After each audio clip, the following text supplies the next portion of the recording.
"What do you mean you don't have the keys? The house is empty." "That can't be right," I said, my knuckles white as I gripped my phone.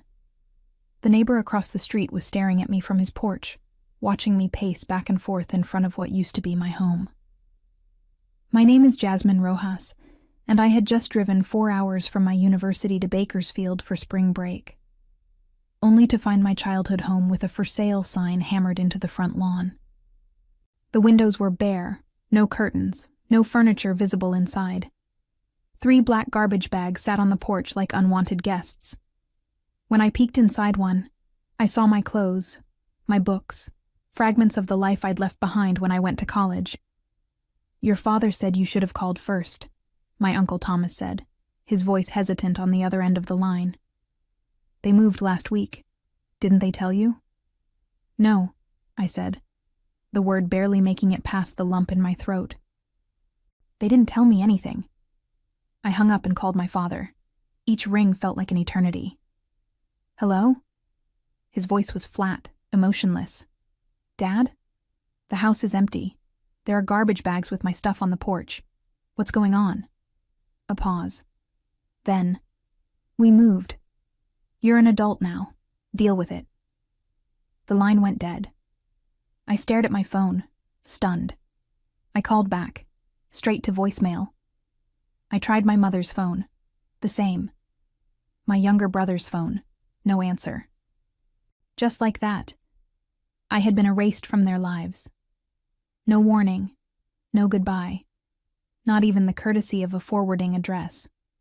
I stood there, watching the sunset cast long shadows across what used to be my front yard. The maple tree my father and I had planted when I was 8 still stood tall, its branches reaching toward a house that no longer belonged to us. I had sent part of my scholarship money home every month. I had maintained a 3.9 GPA in pre-law while working part-time. I had been the responsible one, the quiet one, the one who never caused trouble.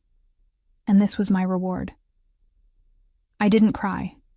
Not then. Instead, I picked up those garbage bags and loaded them into my car. I checked into a motel for the night, laying out my salvaged possessions on the scratchy bedspread. A few textbooks, winter clothes I'd left behind, a broken picture frame with a photo of my family at the beach 3 summers ago. Everyone smiling. Everyone a liar. That night, I made a decision. If they wanted to erase me, I would return the favor. I would cut all ties. And I would build something they could never take away from me. I grew up believing family meant unconditional support. My parents had immigrated from Mexico before I was born, and family first was practically our household religion. My father worked double shifts at the manufacturing plant, and my mother cleaned houses. They reminded us daily of their sacrifices. "We came here with nothing so you could have everything," my father would say over dinner. "Education is your ticket." I took those words seriously. While other kids went to parties, I studied. When my high school friends got summer jobs at the mall, I interned at the local courthouse. My acceptance to university on a pre-law scholarship was supposed to be the first return on their investment. My younger brother, Gabriel, was different. He struggled in school, preferred video games to books, and had been caught shoplifting twice. Yet my parents never threatened to kick him out. They defended him, supported him, forgave him. "He's finding his way," they'd say. Maybe that's why their abandonment blindsided me. The responsible daughter discarded while the troubled son remained under their wing. That night in the motel, I called Professor Wilkins, my constitutional law instructor who had become something of a mentor. "They just left?" she asked, disbelief evident in her voice. "Yes. I'm not sure what to do next.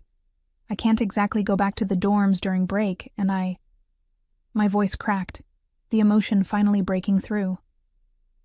"Listen to me, Jasmine. Come stay with me until the dorms reopen. We'll figure this out together." Professor Wilkins lived alone in a Victorian house filled with books and 2 elderly cats. She gave me her guest room and a key. "No time limit," she said. "Focus on your studies." That spring break, instead of relaxing, I threw myself into research. Professor Wilkins had connected me with a summer legal internship at Riverton Law Partners, specializing in housing discrimination cases. The irony wasn't lost on me. "Channel it," Professor Wilkins advised over tea one evening. "The best advocacy comes from personal experience." I nodded, thinking about the family photos I'd found crumpled at the bottom of one garbage bag. My quinceañera, high school graduation, all the milestones my parents had celebrated, only to discard the evidence like trash. That night, I blocked their numbers. All of them. My father, mother, brother, even aunts and uncles who might enable their behavior. If anyone asked about my family, I simply said, "We're not in touch." No dramatic story, no plea for sympathy. I was rebuilding from scratch, and sentimentality had no place in the foundation. The summer internship at Riverton Law Partners changed everything. What started as basic research and coffee runs quickly evolved when my supervisor, attorney Eleanor Grayson, discovered my knack for connecting with clients. "You have something rare, Jasmine," she told me after I helped calm a young mother facing eviction. "You actually listen." I was assigned to assist with intake interviews, meeting families being pushed out of affordable housing by developers, elderly tenants facing illegal rent increases, students dealing with predatory landlords. Their stories resonated with me in ways I couldn't articulate. One evening, after a particularly grueling day interviewing 3 families from the same apartment complex who were all served simultaneous eviction notices, I stayed late organizing case notes. Eleanor found me there at 9 p.m., surrounded by papers. "Burning the midnight oil?" she asked, leaning against the doorframe. "These families have nowhere to go," I said. "The developer's offering them 2 weeks in a motel as compensation for breaking their leases early." Eleanor sighed. "Unfortunately, that's often more than the law requires." "But it's not right," I insisted. 2 weeks isn't enough time to find new housing, especially with security deposits and first month's rent. These people will end up homeless. "The system is broken," Eleanor agreed. "So what are you going to do about it?" That question lingered with me for days. What could I, a second-year pre-law student with an internship, possibly do? The answer came unexpectedly during a mandatory university financial aid seminar. The presenter mentioned that students could apply for social innovation grants, seed money for projects addressing community needs. The application deadline was just 2 weeks away. I stayed up 3 nights straight drafting a proposal for a housing advocacy program, specifically for students in low-income families. I called it Safe Space Initiative. Eleanor helped me refine the legal aspects, and Professor Wilkins reviewed the final application. While waiting to hear back about the grant, I received the first of many calls from my parents. It came 6 months after they'd abandoned me, a voicemail from my father. "Jasmine, your mother is worried about you. Call us." No apology, no explanation. Just an expectation that I would respond to their summons like an obedient daughter. I didn't call back. 3 days later, another voicemail. "This silent treatment is childish, Jasmine. We're your family." I saved the message but didn't respond. The calls increased in frequency.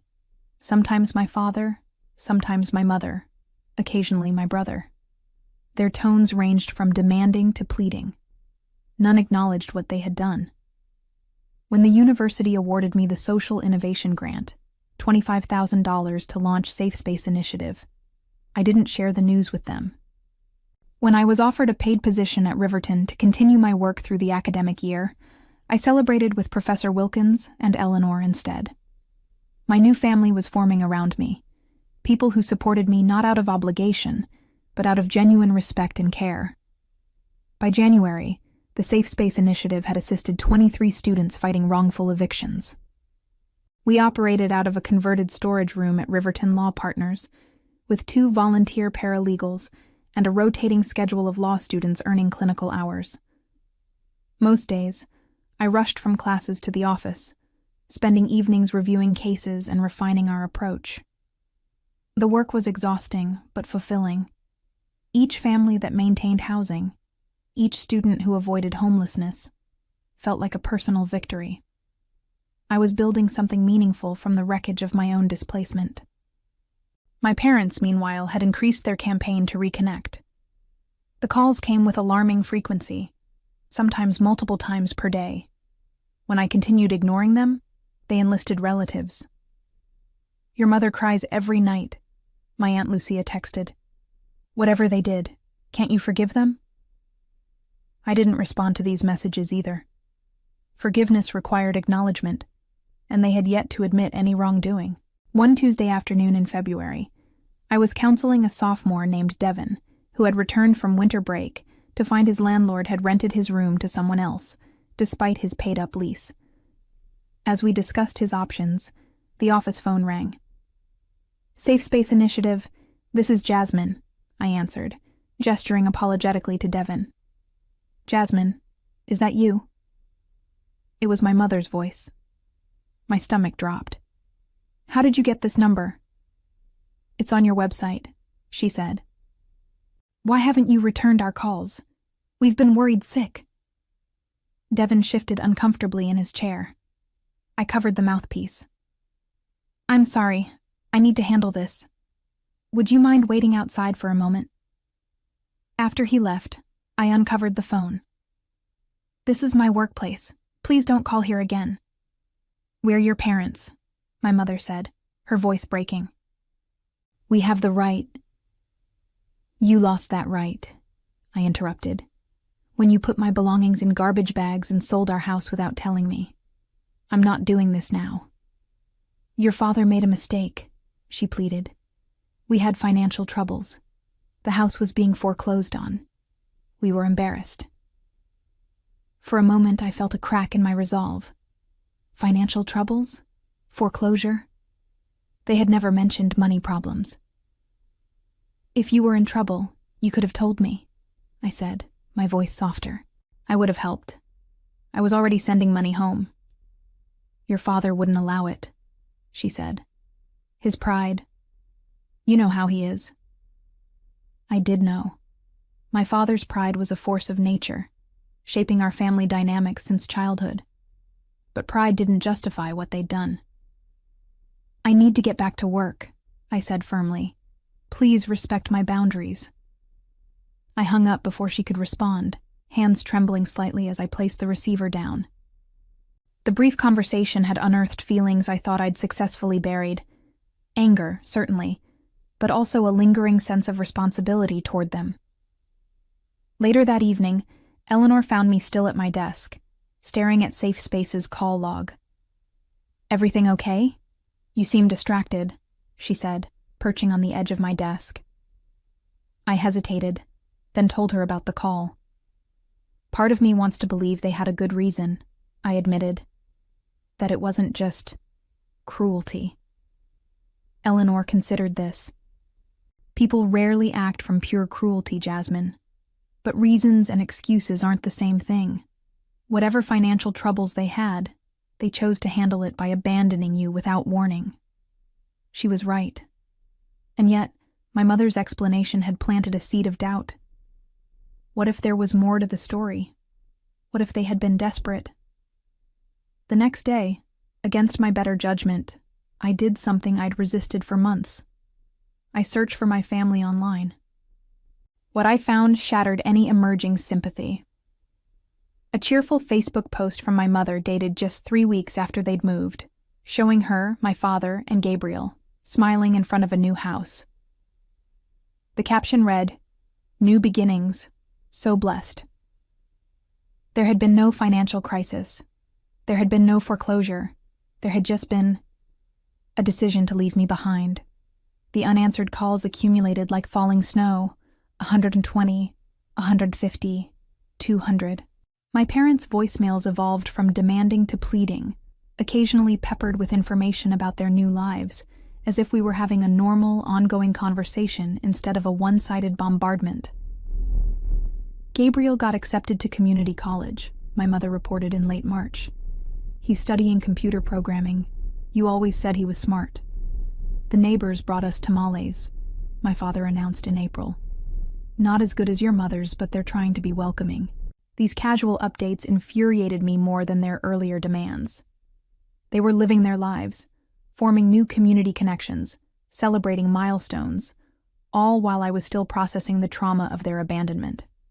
Meanwhile, Safe Space Initiative was gaining attention. A local news station ran a feature on our work, interviewing several students we'd helped. The university newspaper followed with a profile highlighting my innovative approach to housing justice. These small spotlights increased our caseload dramatically. "We need more resources," I told Eleanor one afternoon, gesturing at our overflowing intake folders. "More volunteers, more space, more funding." "I might have a solution," she replied. "The Watkins Foundation is accepting proposals for their annual social justice grants. The award is substantial, enough to hire staff and rent proper offices." The application process was grueling. I spent weeks drafting and redrafting our proposal, gathering testimonials from clients, and compiling data on housing insecurity among students. The final document ran to 47 pages, detailing Safe Space's mission, methodology, and measurable impacts. 2 days after submission, I received a call from an unfamiliar number with my hometown's area code. "Hello?" I answered cautiously. "Jasmine, it's Mrs. Hernandez from next door." Our former neighbor. I hadn't spoken to her since the day I found the house empty. "I hope it's okay that I called," she continued. "Your brother gave me your number. He said you might not answer if you saw their names on caller ID." My defenses rose immediately. "If this is about reconnecting with my parents—" No, she interrupted. "Well, not directly. It's about the house. Your old house. Someone broke in last night. The police think they were looking for valuables, but of course the place is empty. Your father asked me to check if perhaps you had come back for something. He didn't want to report a break-in if it was just you." I nearly laughed at the absurdity. "I haven't been back since that day, Mrs. Hernandez. Besides, I don't have keys anymore." "That's what I told him," she sighed. "But there's something else. The intruder left something behind. An envelope with your name on it. The police gave it to me since I'm watching the property." My heart skipped. "What does it say?" "I haven't opened it," she said. "It's addressed to you. But it looks official. There's a law firm's name on it." "Official mail at my old address? No one should be sending me legal documents there. I'd updated my address months ago." "Can you open it?"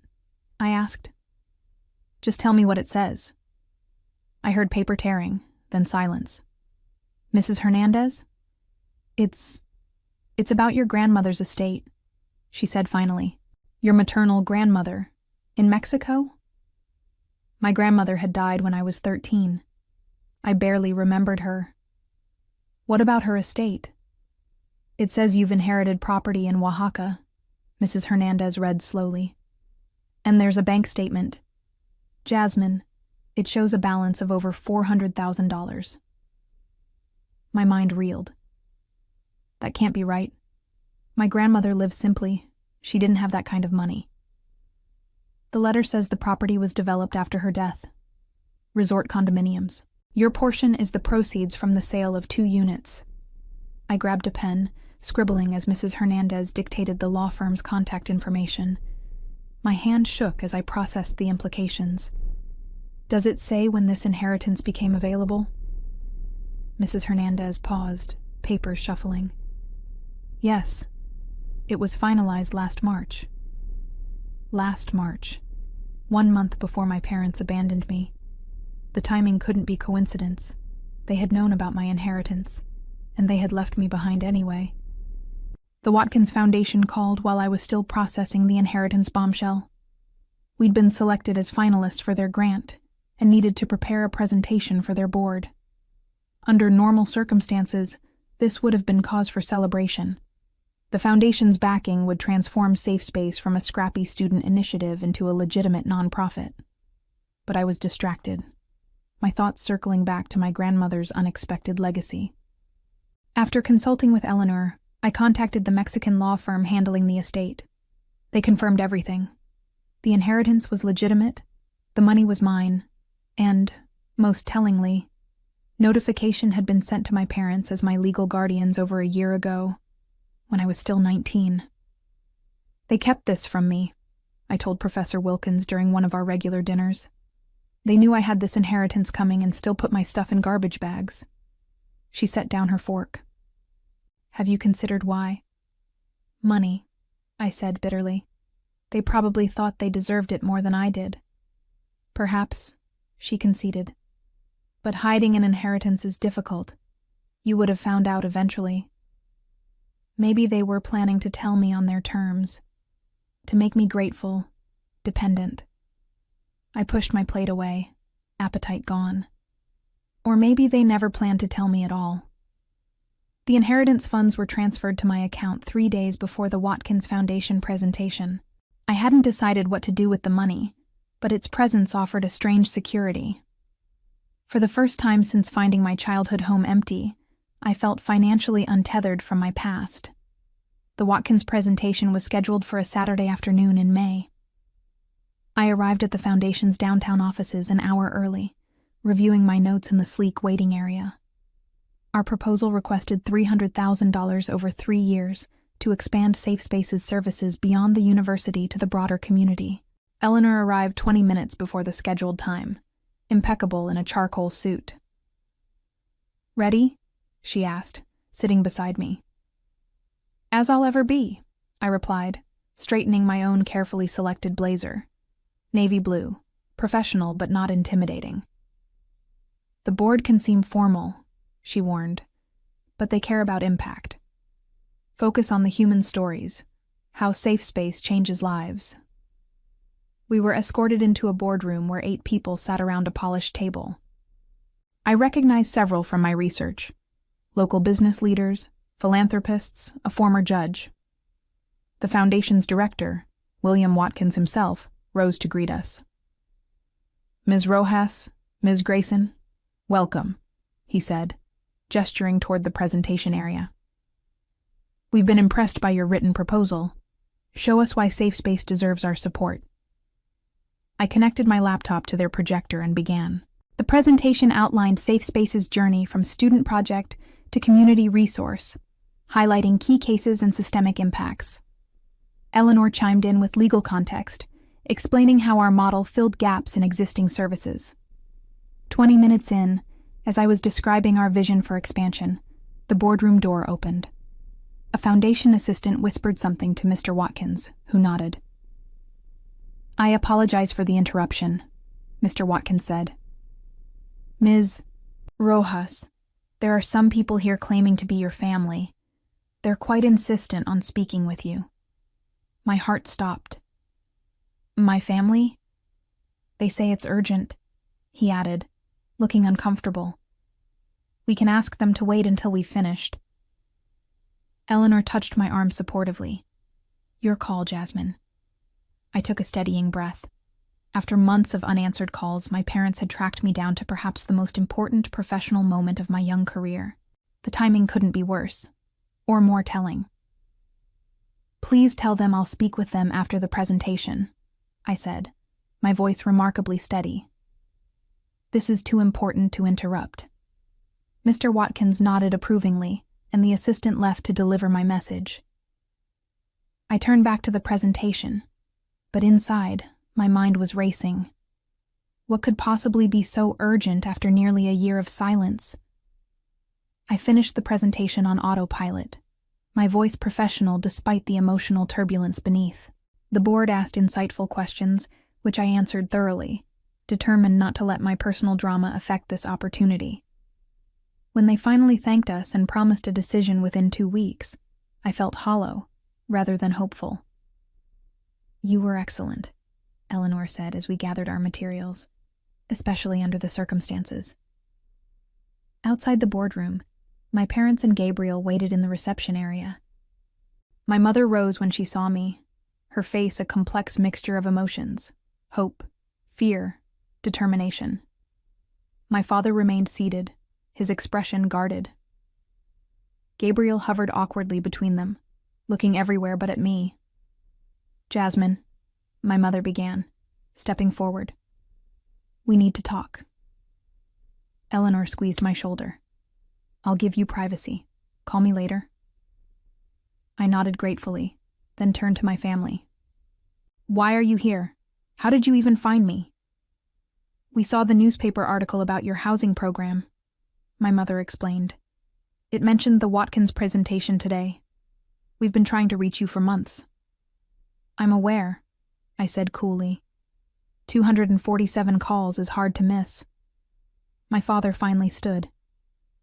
This has gone on long enough, Jasmine. You're being childish. A bitter laugh escaped me. Childish?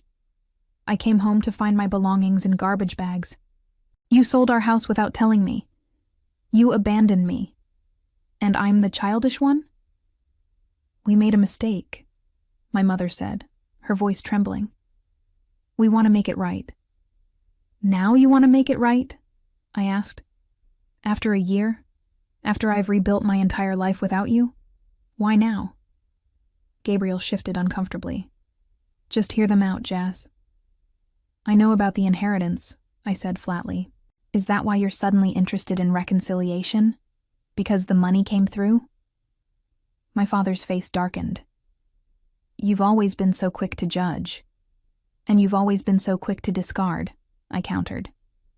You knew about my grandmother's estate last March. You kept it from me, then threw me away. My mother's eyes widened. You know? I know everything, I confirmed. The question is, what do you want now? The foundation's reception area wasn't the place for a family reckoning, so we relocated to a nearby coffee shop. I sat across from them, maintaining physical and emotional distance as they attempted to explain the inexplicable. We were ashamed, my mother admitted, cradling her untouched coffee. The foreclosure. Your father lost his job and I couldn't make enough cleaning houses. We couldn't tell you. So instead of asking for help, you abandoned me. I kept my voice low, controlled. We found out about your grandmother's money right after you left for spring semester, my father explained. The lawyers said you'd inherit when you turned 21. We thought if we moved, started over somewhere new, we could fix our finances before you found out. By selling the house and leaving me with nothing, we panicked, my mother said. Your father thought you would be better off without our problems. You had your scholarship, your university friends. And now? I pressed. Why the sudden change of heart? They exchanged glances. Gabriel spoke up. They made a terrible mistake, Jazz. They know that now. The safe space thing, my father added gruffly. In the newspaper, we saw what you've accomplished, and we realized we'd lost something precious. Your successful daughter, I translated bitterly. No, my mother insisted. Our family, our connection. I studied them. These people who had shaped my early life and then shattered it. My mother looked older, gray strands prominent in her dark hair. My father seemed diminished somehow. His shoulders slumped beneath his worn jacket. Gabriel had grown an inch, his boyish features maturing. I've built a new life, I said finally. New connections. People who value me regardless of my accomplishments. We're still your family, my father insisted. I met his gaze steadily. Family doesn't put your belongings in garbage bags. Rising from the table, I placed enough cash to cover all our drinks and prepared to leave. I don't need closure. I've moved forward. But if you truly want to make amends, start by respecting my boundaries. As I walked away, I felt something unexpected. Not satisfaction or vindication, but a quiet strength. I had faced my abandoners on my own terms and walked away whole. The next morning, the Watkins Foundation called. Safe Space Initiative had been awarded the full grant amount, with an additional $50,000 for operational expenses. That afternoon, A national news outlet contacted me about featuring Safe Space in a segment on innovative approaches to housing justice. When the story aired 2 weeks later, it reached millions of viewers, including, I later learned, my parents. They never called again. Sometimes the family you build yourself becomes stronger than the one you were born into. And as I looked toward my future, I knew I would never again measure my worth through someone else's eyes.